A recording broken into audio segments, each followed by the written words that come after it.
Welcome friends, आप सभी का सीटीपी टेक्निकल चैनल पे बहुत-बहुत स्वागत है। तो जैसा कि आप जानते हैं कि साइबर सिक्योरिटी की सीरीज़ चल रही है, तो आज के इस वीडियो में काइंड्स ऑफ साइबर क्राइम का पार्ट 2 देखेंगे। अगर आपने हमारा पार्ट 1 नहीं देखा है, तो आपको ऊपर आई बटन पे लिंक मिल जाएगा, आप वहाँ जाके उस वीडियो को देख सकते हैं। चलिए फ्रेंड्स, आज का वीडियो शुरू करते हैं।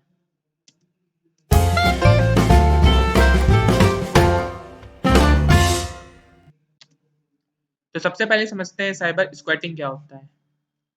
It is an act of reserving the domain names of someone else's trademark with intent to sell it afterwards to the organization who is the owner of the trademark at a higher price।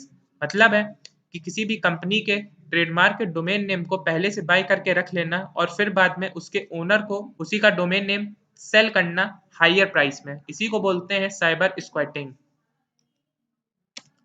फिर समझते हैं friend logic bombs क्या होता है। These are malicious code inserted into legitimate software. The malicious action is triggered by some specific condition। मतलब है कि जो लॉजिक बॉम्ब्स होते हैं ये कुछ ऐसे malicious कोड होते हैं जो इंसर्ट किए जाते हैं किसी भी सॉफ्टवेयर में।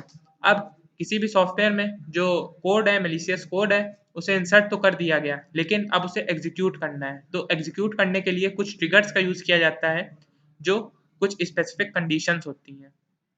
तो इस तरह से लॉजिक बॉम्ब्स का यूज़ किया जाता है।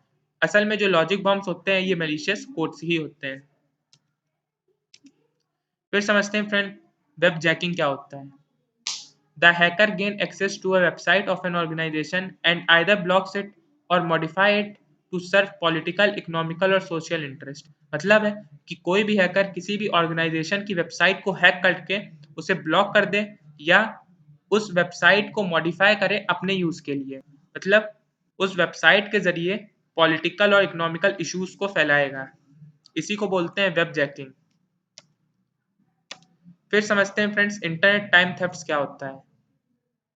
Hacking the username and password of ISP of an individual and surfing the internet at his cost is internet time theft। मतलब है कि किसी भी इंडिविजुअल के ISP के यूजर नेम और पासवर्ड को हैक कर लेना और फिर बाद में उसके हैक किए हुए ISP से इंटरनेट को सर्फ करना, उसी को बोलते हैं इंटरनेट टाइम थेफ्ट। मतलब है कि जो हैकर है वो आपका इंटरनेट यूज कर रहा है इंटरनेट को सर्फ करने के लिए। फिर समझते हैं friends denial of service attack क्या होता है। It is a cyber attack in which the network is choked and often collapse by flooding it with useless traffic and thus preventing the legitimate network traffic। Denial of service attack में क्या होता है कि जो network होता है चोक हो जाता है। चोक क्यों हो जाता है? क्योंकि जो हैकर्स होते हैं या जो भी लोग होते हैं उनकी वजह से किसी भी एक वेबसाइट में बहुत ज़्यादा यूजलेस ट्रैफिक आ जाता है जिसकी वजह से जो सर्वर होता है वो क्रैश हो जाता है। इसी को बोलते हैं डिनायल ऑफ सर्विस अटैक। फिर समझते हैं फ्रेंड्स सलामी अटैक क्या होता है। It is an attack which proceeds with small increments and final add up to lead a major attack. मतलब है कि जो सलामी अटैक होता है इसमें बहुत ही कम अमाउंट में अटैक किया जाता है। मतलब बहुत ही धीमे धीमे अटैक को परफॉर्म किया जाता है, फिर वो जो धीमे धीमे अटैक परफॉर्म किया जा रहा था वो एक दिन बहुत बड़ा अटैक बन जाता है। इसी को कहते हैं salami attack. The increment are so small that they remain unnoticed.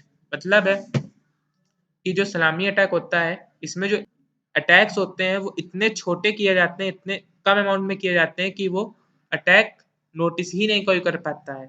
For example अगर आपके पास 1-2 लाख रुपए है, उसमें से अगर 1-2 रुपए चले भी जाए तो वो आप नोटिस नहीं कर पाएंगे। तो इसी को बोलते हैं सलामी अटैक। फिर है data diddling. It is a practice of changing the data before its entry into the computer system. इसमें क्या होता है कि डेटा को कंप्यूटर में इंटर करने से पहले वो जो डेटा होता है उसको चेंज कर दिया जाता है। इसी को डेटा ड्रिडलिंग बोलते हैं। Often the original data is retained after the execution of the data is done. फिर बाद में जो डेटा होता है वो जब एग्जीक्यूट हो जाता है फिर उसके बाद असली जो ओरिजिनल डेटा होता है वो पता चल पाता है। आप समझते हैं ईमेल स्पूफिंग क्या होता है। It is a process of changing the header information of an email so that its original source is not identified and it appears to an individual at the receiving end that the email has been originated from the source other than the original source। Email spoofing में क्या होता है कि इसमें जो header information होती है email की उसे ही चेंज कर दिया जाता है जिसकी वजह से जो ओरिजिनल सोर्स है वो आइडेंटिफाई नहीं हो पाता है। मतलब अगर आपके पास कोई ईमेल आया और वो जो ईमेल है वो आपको पता ही ना चले कि वो किसने भेजा, तो इसी को बोलते हैं ईमेल स्पूफिंग। आपको लगेगा कि जो ईमेल आया है वो ऐसे ही कहीं से आ चुका है, आपको ये पता ही नहीं चल पाएगा कि वो जो ईमेल आया है वो कहाँ से आया है असल में। आई होप आपको ये वीडियो लेक्चर पसंद आया होगा। तो अगर आपको ये पसंद आया हो तो इसे लाइक कर दीजिए, अपने दोस्तों के साथ शेयर करिए और चैनल पे नए हो तो चैनल सब्सक्राइब करके बेल आइकन को प्रेस ज़रूर कर दें और ऑल नोटिफिकेशन पे भी क्लिक कर दें, जिससे आपको ऐसी टेक्नोलॉजी से रिलेटेड वीडियोज़ की लेटेस्ट अपडेट्स मिलती हैं। चलिए फ्रेंड्स, मिलते हैं नेक्स्ट वीडियो में। Thanks for watching my video.